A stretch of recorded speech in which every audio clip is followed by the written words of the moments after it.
हम प्रश्नावली 1.2 है ना।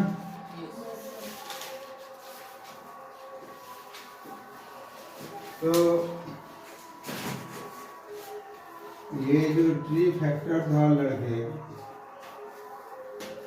ये ट्री जो फैक्टर था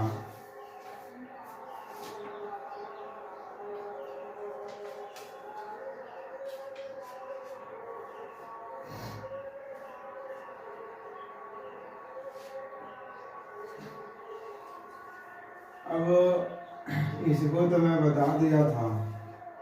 जैसे मान लीजिए आपको 250 लिखा होगा, तो हम लोग इसको कर रहे थे कैसे, मान लो हम 2 से लेकर जाएंगे, 2 से भाग कर देंगे, तो 2 से तुम भाग कर दे रहे हो तो कितना हो जाएगा, 125 हो जाएगा।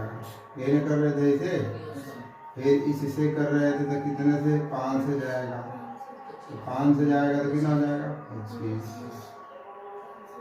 फिर जाएगा 5 से, फिर हो जाएगा, ये कर रहे थे। तो इसको लिख रहे थे कि 250 हो गया, 2 गुणते 5 गुणते नहीं यार,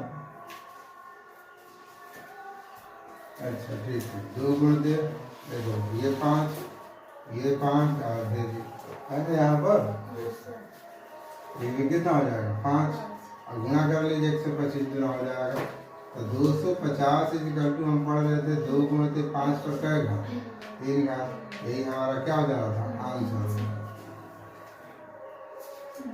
ठीक ना। तो ध्यान दीजिएगा कि इस मेथड के अनुसार हम लॉसा और मौसा पढ़ेंगे, लॉसा और मौसा। तो हम आपको बताने जा रहे हैं, थोड़ा सा ध्यान दें हम लोग कि गुणनखंड विधि है लड़के, गुणनखंड विधि से मौसा।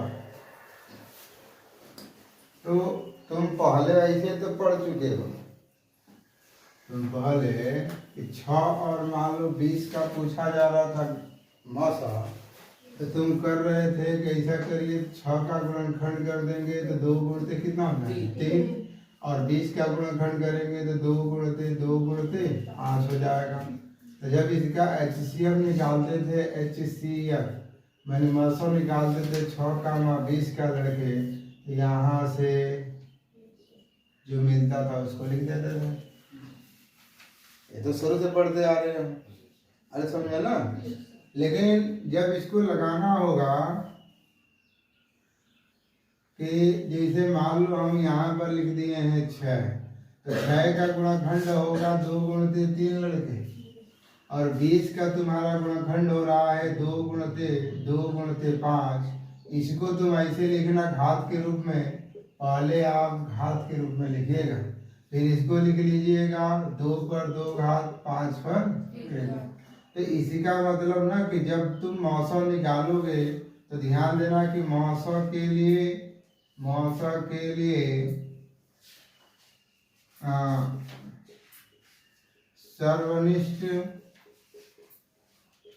सर्वनिष्ठ मतलब कॉमन, इसमें क्या लिखा है,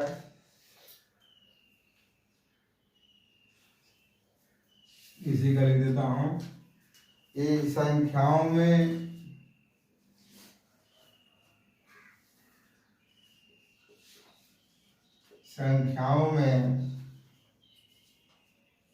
प्रत्येक उभयनिष्ठ अभाज्य गुणनखंड, प्रत्येक उभयनिष्ठ अभाज्य गुणनखंड की सबसे छोटी घात वाले संख्या, इसका क्या मतलब हुआ लड़के कि 6 बराबर 2 पर 1 घात, 3 पर 1 घात कर दिए हो, 20 पर 2 घात कर दिए हो, 5 पर 1 घात कर दिए हो। तो जब यहाँ पर लिखोगे HCF, यहाँ पर लिखोगे HCF लड़के किसका 6 और 20 का, तो ये बोल रहा है कि संख्या जो तुम्हें दी गई होगी उसमें अभाज्य गुणनखंड का जो उभयनिष्ठ आया हो, उभयनिष्ठ का मतलब दोनों में आया हो, और दोनों में आने के लिए देखो दो ही तो दोनों में दिख रहा है, तो दोनों में दिख रहा है, तो यहाँ पर 2 पर 1 घात है, 2 पर 2 घात है। तो ये बोल रहा है कि अभाज्य गुणनखंड की सबसे छोटी घात वाली संख्या लेंगे। आप ध्यान दीजिएगा, कितना भी बना लेना, लेकिन उसमें ध्यान देना कि यदि छोटी घात जो होगी वही हमारा क्या हो जाएगा, मौसा हो जाएगा, वही आपका आंसर होगा। जैसे मान लीजिए हम 40 ले रहे हैं और यहाँ पर 60 ले रहे हैं लड़के। अब इसका तुम गुणनखंड करने जाओगे तो 2 गुणते 2 गुणते 2 गुणते कितना हो जाएगा, 5। भाई 8 बचे का 40 होता है। अब यहाँ से हल कर दोगे तो 2 पर 3 घात हो जाएगा और 5 पर 1 घात हो जाएगा। फिर 60 का कर दोगे तो 12 5 60 होता है। तो यहाँ पर लिख दोगे 2 गुणते 2 गुणते 3 गुणते कितना हो जाएगा, 5। देखिए 2 दूना के 4, 4 से 12, 12 पचे 60। तो इसको घात के रूप में लिखोगे 2 पर 2 घात हो जाएगा, 3 पर 1 घात हो जाएगा, 5 पर 1 घात हो जाएगा। तो तुम्हें बताओ कि HCF जब तुम लगाओगे तो यहाँ पर लिखा गया है कि उभयनिष्ठ संख्या का सबसे छोटी घात वाली संख्या लेना है। तो पहले तुम देखो दोनों में आया क्या है, तो दोनों में 2 आया है और 5 आया है, यही ना आया है। तब ध्यान दो, यहाँ पर 2 पर क्या घात लिखे हो, 3, 2 पर 2, तो छोटा यही ना है, तो छोटा यही है, तो 2 पर कितना घात हो जाएगा, 2। अब देखो 3 तो नहीं, इसमें 3 है, इसमें 3 नहीं है, नहीं कंसीडर करेंगे। अब 5 चूंकि बराबर है, एक घात हम क्या लिख देंगे, 5। तो 2 दूना के 4 गुणते 5 तो कितना हो जाएगा, 20। HCF बराबर कितना हो जाएगा, 20। आपको नहीं तो आप भाग करके देख लो, 40 से भाग करने जाओगे 60 में लड़के तो एक बार जाएगा कितना हो जाएगा, 40 हो जाएगा, बोलो 20 आ जाएगा। फिर अब 40 में भाग कर लो, 20 दूना के कितना हो जाएगा, 40। कटिए कि नहीं कट गया, यही आंसर हो। ठीक है। जैसे मान लो दूसरा हम सवाल तुम्हें बताने जा रहे हैं, ये बहुत काम करता है, डायरेक्ट तुम आंसर बता दोगे। जैसे मान लीजिए यहाँ पर हम लिख दे रहे हैं 100 लिख दे रहे हैं, यहाँ पर मान लो हम 500 लिख दे रहे हैं। अब इस तरह का गुणनखंड कर दोगे तो ये तो सही है कि 10 गुणते 10 कर दोगे तो 100 हो जाएगा। अब ये हो जाएगा 2 गुणते 5, फिर 2 गुणते कितना हो जाएगा, 5। देखो 5 दूना के 10, 5 दूना के 10। अब इसको हल कर दोगे तो लड़के कितना हो जाएगा, 2 पर 2 घात हो जाएगा, 5 पर 2 घात हो जाएगा। उसी तरह इसको हल करोगे तो 5 गुणते 10 होगा कि नहीं होगा, देख लो 10 दाम में 100 गुणते 5 500 हो गया ना। आप इस तरह डायरेक्ट करना सीख लो, ये हो जाएगा 5। अब 10 का गुणनखंड कितना हो जाएगा, 2 गुणते 5, फिर 10 का गुणनखंड 2 गुणते 5। तो यहाँ से तो तुम्हारा हो जाएगा कितना, 2 पर 2 घात और 5 पर कितना हो जाएगा, 3 घात। मतलब तुम्हारा यहाँ से आ जाएगा 100। मतलब हम लिख देंगे डायरेक्ट HCF कितने का, 100 का और किसका, 500 का। तो मौसम निकाल ले हो, तो मौसम में छोटी घात वाली, तो छोटी घात है तो इस बार तो ये बराबर ही हो गया है, तो ये हो जाएगा 2 पर 2 घात और 5 पर 3 घात है, 5 पर 2 घात है, तो ये वाला छोटा है ना, तो 5 पर 2 घात कर लीजिए। तो 2 दूना कितना हो जाएगा, 4, 50, 25 कितना हो जाएगा, 100। यही हमारा क्या हो गया, आंसर हो गया। क्या बात समझ में आ रही है। जैसे मान लीजिए हम यहाँ पर लिख देते लड़के x y स्क्वायर z लिख देता हूँ, यहाँ पर x का घन y और z स्क्वायर लिख देता हूँ। अब इसको तुम पूछा जाएगी इसका मौसा बताओ, इसका मौसा बताने जाओगे तो लिखोगे x, अब गुणनखंड तो ऐसे ही दे दिया है, चलो यहीं से बताना चाहोगे, चलो ठीक है, x गुणते y कर लो, गुणते z हो जाएगा, x गुणते x हो जाएगा, y गुणते z हो जाएगा। तुम HCF निकालने जा रहे हो, HCF x y square z और comma x cube y z square का तुम एचसीएफ निकालने जा रहे हो लड़के। तो इसमें बोला गया ना सबसे छोटी घात, तो x का छोटा घात, देखो x पर 3 घात है, x पर 1 घात है कि नहीं है? तो हम कौन सा छोटा घात वाला लिखेंगे, तो हमारा क्या हो जाएगा x। अब y देखो, y पर 2 घात है, y पर 1 घात है ना यहाँ पर, तो y आ जाएगा। और फिर z पर 2 घात है, z पर 1 घात है, तो क्या आ जाएगा z। ये हो जाएगा x y z, यही हमारा क्या हो जाएगा आंसर हो जाएगा। बोलो हो जाएगा ना। अब कितना भी बड़ा दे दे आप उसको ऐसे गुणनखंड कर लीजिएगा, उसके घात के रूप में लिख लीजिएगा और फिर आपको आप बता दीजिएगा इसका मौसा इतना होगा। ठीक है, कर लीजिए।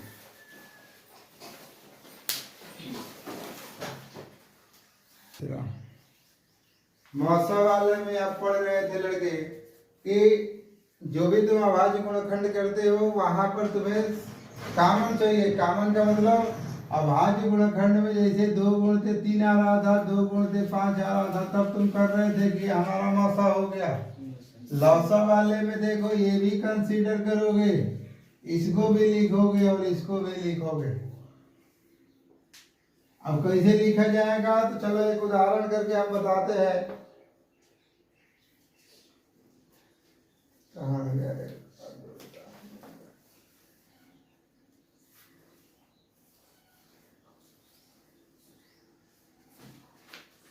जैसे मान लो 6 दे दिया, 72 दे दिया, 120 दे दिया, 6 72 120।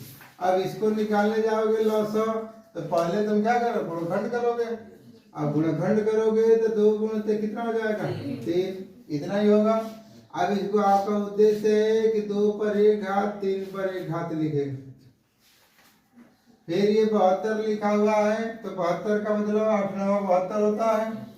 तो 8 का गुणनखंड 2 गुणित 2 गुणित 2, 9 का गुणनखंड 3 गुणित 3 बाबू, तो 2 पर 3 घात 3 पर 2 घात।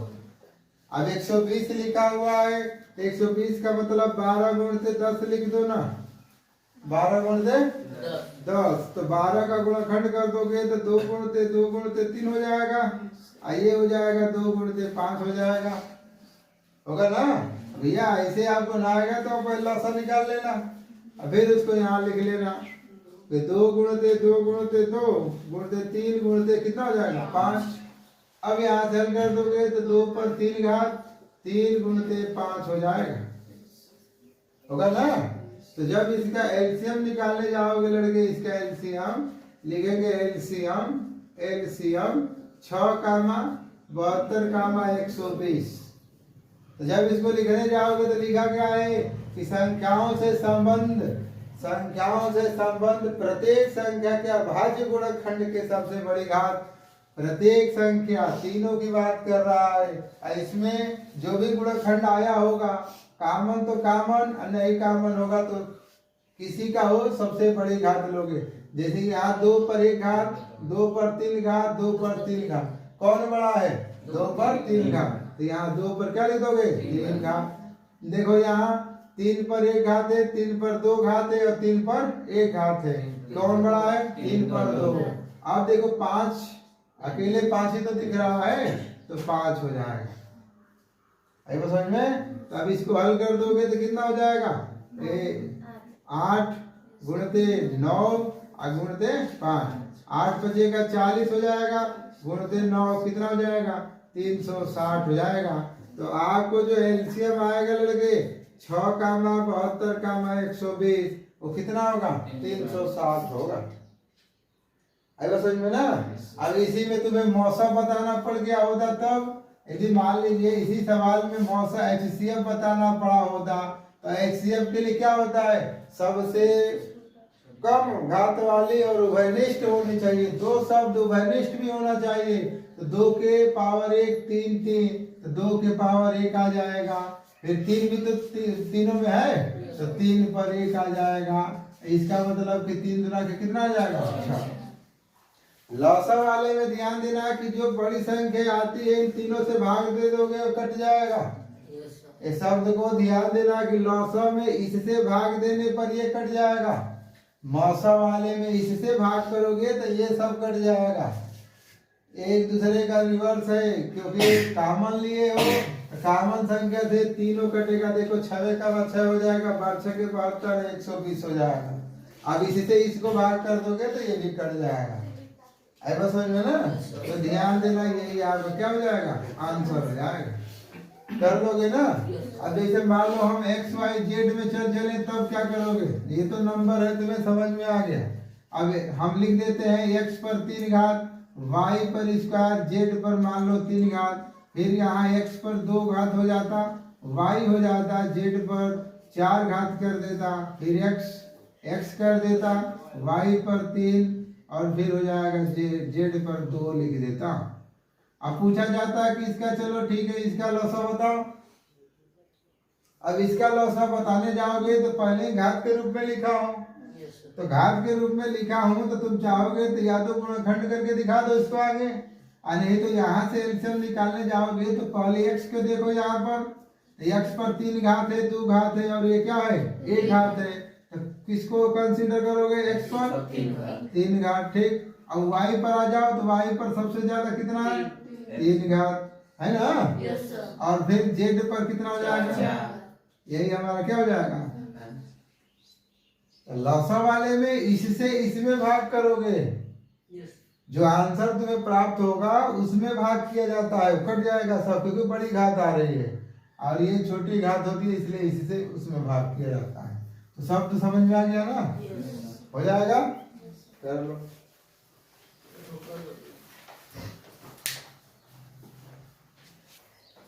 अभी मैं तुम्हें सब दिखा रहा हूँ। देखो एक और फार्मूला होता है लड़के, एक और फार्मूला यह होता है कि तुम लौसा गुणित मौसा कर दोगे, मैंने एलसीएम इनटू एचसीएफ, तो यहाँ पर हो जाएगा लड़के पहली संख्या गुणित क्या हो जाएगा, दूसरी संख्या, ठीक ना। ये ओरिजिनल फार्मूला है, इसी को याद रख लेना। अब 4 को दिया है, इसे 4 को फार्मूला बनेगा, लेकिन तुम ओरिजिनल याद रखना, क्योंकि तुम रेखा गणित और क्या बोलते हैं बीज गणित तो पढ़े ही हो, पक्षांतर करना है बस हो जाएगा। यदि तुम्हें फार्मूला चाहिए तो पहला फार्मूला ही हो गया। तुम चाहो तो कहीं हो सकता है कि लौसा पूछ दिया हो तो तुम लिखोगे पहली संख्या, ठीक है, और गुणित क्या हो जाएगा, दूसरी संख्या, दूसरी संख्या लिख दोगे और बटा में क्या लिख सकते हो, मौसा कुल। अगर समझ में, दूसरा तुम्हारे पास जैसे मान लो लौसा दे दिया हो, मौसा पूछ दिया हो, तब तुम लिखोगे क्या चीज, पहली संख्या लिख दोगे, पहली संख्या गुणित क्या हो जाएगा, दूसरी संख्या लिख सकते हो और बटा में क्या लिख सकते हो, लौसा लिख सकते हो। फिर तीसरा तुम्हारे पास यह हो सकता है कि लौसा और मौसा दोनों दिया हो, इसमें से पूछ देगा तो हम लिखेंगे पहली संख्या, तो लड़के यहाँ से तुम्हारा पहली संख्या जो आएगा, पहली संख्या बराबर यहाँ से लिखोगे, अब तुम क्या चीज, लौसा गुणित क्या हो जाएगा, मौसा, और बटा में लिख दोगे क्या चीज, दूसरी संख्या। क्या बात समझ में आ रही है। उसी तरह तुम्हारे पास 14 नंबर का कि नहीं, चलो दूसरी संख्या पूछ देगा, तब तुम क्या करोगे, तो दूसरी संख्या बराबर हो जाएगा लौसा गुणित हो जाएगा मौसा, और बटा में हो जाएगा क्या चीज, पहली संख्या। है वो समझ में। जैसे एक उदाहरण हम करने जा रहे हैं, वो एक उदाहरण है आपका एनसीईआरटी का उदाहरण है कि गुणनखंड विधि द्वारा,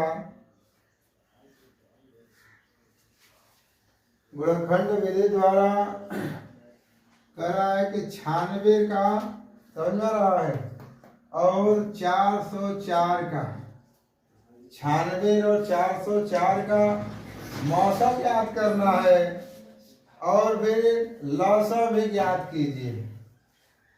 अरे समझ में ना, इन दोनों का मतलब लौसा और मौसा ज्ञात करना है। ये तुम्हारी पहली संख्या, ये तुम्हारी दूसरी संख्या। तो इस तरह दे दिया है तो तुम चाहो तो अपना अलग अलग निकाल लोगे। अब चलो पहले लगाते ही हैं। 96 लिखा हुआ है तो 96 लिखा हुआ है तो इसका फैक्टर कहीं कर लो भैया, ऐसे भी कर लो, नहीं तो ट्री फैक्टर वही मतलब हुआ कि 2 से कर दोगे तो कितना हो जाएगा, 48 हो जाएगा। यही ना होगा, 48 गुना 96, फिर 24 हो जाएगा, फिर 12 हो जाएगा, और फिर 6, और फिर 3 और 3 से 2 4 8 16 गुना के 32 ना, और 96 हो गया कि नहीं हो गया, बोलो। अब इसको लिख दोगे तो कितना हो जाएगा, 2 पर कौ घात हो रहा है, 5 ना, 2 पर तुम्हारा 5 गुणते हो जाएगा, ठीक। 404 लड़के, 404 को हम लौसा निकालेंगे, 2 से 202 हो जाएगा, फिर 2 से 101, अभी तो 101 से जाएगा जी, तो इसी का मतलब हो जाएगा 2 गुणते 101, यही होगा। अब ये तो लिख दिया हूँ पहले ही, अच्छा रुक जाओ, इसको ऐसे भी लिख लो, 2 गुणते 2 3 4 5 गुणते 3 था ना, 2 पर 5 गुणते 3 हो गया, और 2 पर 2 गुणते 101। तो यहाँ से HCF निकाल दोगे तब क्या होगा लड़के, ध्यान दो, HCF कितने का, 96 का 404। तो यहाँ से HCF सबसे छोटी घात, कॉमन वाले में 2 पर 2 घात है ना, तो इक्वल टू कितना हो जाएगा, 4 हो जाएगा। अच्छा यही से चाहोगे तो जब गुणनखंड कर दिए हो तो एलसीएम भी निकाल सकते हो। एलसीएम 96 गुणित 404 है, तो यहाँ सबसे बड़ी घात ले लेंगे तो 2 पर कौन सा आ जाएगा, 5 घात आ जाएगा, फिर तुम्हारा 3 आ जाएगा, फिर तुम्हारा 101 आ जाएगा। अब इसको तो हल कर दोगे तो ये 32 96 हो जाएगा, 96 101, तो ये हो जाएगा तुम्हारा कितना लड़के, 96 होगा क्या, 96 होना चाहिए। तो हमारा जैसे, चलो इसको तो मैं यहीं तक तुम्हें दिखा दिया ना ये वाला, लेकिन हमें तो तुम्हें फार्मूला बताना है। तो जब फार्मूला बताना है तो अब देखो यहाँ से लड़के लिखोगे कि पहली संख्या जो दिया है वो कितना दे दिया है, 96। दूसरी संख्या जो लिखा है, दूसरी संख्या लड़के कितना है, 404 है, और मौसम तुम अभी निकाल लिए हो, HCF कितना निकाल लिए हो, 4 निकाल दिए हो ना। तो तुम ओरिजिनल फार्मूला ही लिख लो, वो लौसा पूछ रहा है तो हम लिख देंगे लौसा गुणते क्या लिख देंगे, मौसम, यही ना लिखेंगे। आइए लिख दोगे पहली संख्या, ध्यान देना, पहली संख्या गुणते कितना लिख दोगे, दूसरी संख्या।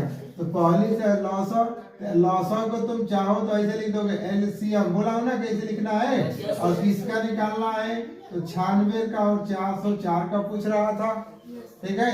मौसम HCF तुम निकालोगे, HCF कितने का है, 96 का 404 का, और यहाँ हो जाएगा 96 गुणित 404 हो जाएगा। थोड़ा सा लिखने का तरीका, अब डायरेक्ट में लिख दोगे तो गलत ना है, लेकिन थोड़ा सा लिखने का तरीका है। यहाँ से एलसीएम तुम्हारा कितने का, 96 404 का लड़के, तो ये हो जाएगा 96 गुणित 400 कितना हो जाएगा, 4, और बटा में हो जाएगा HCF ना होता है, हम सॉरी, तो यहाँ से HCF कितने का, 96 404 का। अब बच्चे यहाँ से और हल कर दोगे तब तो ये हो जाएगा 96 गुणित 404 हो जाएगा। अभी इसका लौसा निकाले हो, कितना आया है, 4 आया है, इसको कट करा दो ना, 101, ये हो जाएगा ना 96 गुणित 101 हो गया ना, कितना 96। वही बात समझ में ना। आप इसको मत याद करना, इसको आप ये वाला कंसीडर याद कर लेना, और जो पूछेगा उस कंडीशन पर इसको अप्लाई कर देना, ये समझ में हो जाएगा, कर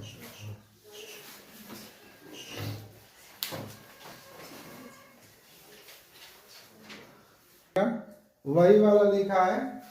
जैसे तुमने ये निकाल लिया ना लॉस ऑफ, देखो मौसम निकाल लिया, एलसीएम तुम निकाल लिए हो, तो आपके प्रश्नावली में लड़के ना कहीं कहीं इस तरह दिया होगा, ध्यान देना कि सत्यापित कीजिए, ऐसे लिखा होगा तो पहले तुम ऐसे लिख लो कि या तो लॉस ऑफ और गुणते मौसा लिखा होगा, ठीक ना।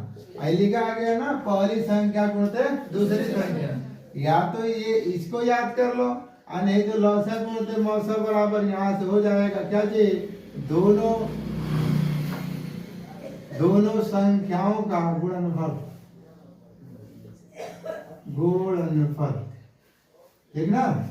ये भी ध्यान देना लड़के, क्योंकि आपके किताब में एक जगह लिखा हुआ है सत्यापित कीजिए, सत्यापित कीजिए लड़के। तो सत्यापित करने के लिए लिखा है कि तुम उस संख्या का लौसन निकाल लो, फिर उसका तुम मौसन निकाल लो, और फिर दोनों संख्याओं का गुणनफल करके देखो। दोनों संख्याओं का तुम क्या कर रहे हो, गुणनफल। तो गुणनफल जो आएगा वो आपस में क्या आ जाएगा, बराबर आ जाएगा। जैसे अभी तुम लगाए हो ना, अभी जैसे अभी तुम निकाल रहे हो क्या चीज, 400 कितना था तुम्हारा, 96 और 404 था। तो यहाँ से अभी तुम निकाले हो, तो ये तुम्हारी पहली संख्या हो गई। तो पहली संख्या 96 था, दूसरी संख्या तुम्हारी कितना है, 404 है, यही ना है। और तुम लौसा निकाले हो लड़के, लौसा तुम कितना निकाले हो, 96 निकाले हो। मौसा कितना निकाले हो, 4 निकाले हो, यही निकाले हो ना। तो इसको सत्यापित जब सवाल पे लगाओगे तो इतना निकाल लेना, और फिर बताना कि हम लौसा जो निकाल रहे हैं, एलसीएम जो निकाल रहे हैं कितने का, 96 का 404 का, और इंटू एचसीएफ निकाल रहा हो कितने का, 96 का 404 का। तो ये तुम्हारा दोनों संख्या का गुणनफल का मतलब हो जाएगा कितना लड़के, 96 गुणते 404 का। जब इसको हल कर दोगे लड़के तब फिर कितना आ जाएगा, एलसीएम निकाले हो 96, एचसीएफ निकाले हो 4, 96 गुणते 404 हो जाएगा। आई बात समझ में ना। तो जब इसका हम लोग गुणा करेंगे तो बताओ कितना होगा गुणा, गुणा तो बहुत लंबा जाएगा इसका। आप गुणा करके देख लेंगे तो आ जाएगा 96 गुणते 4, ये तुम्हारा आ जाएगा 38,784। ये भी आ जाएगा तुम्हारा 38,784। यही हमारा क्या हो जाएगा, रूट डिग्री हो जाएगा। तो क्या ये समझ में आ गया तरीका ना? Yes sir. कर लोगे? Yes sir. ठीक।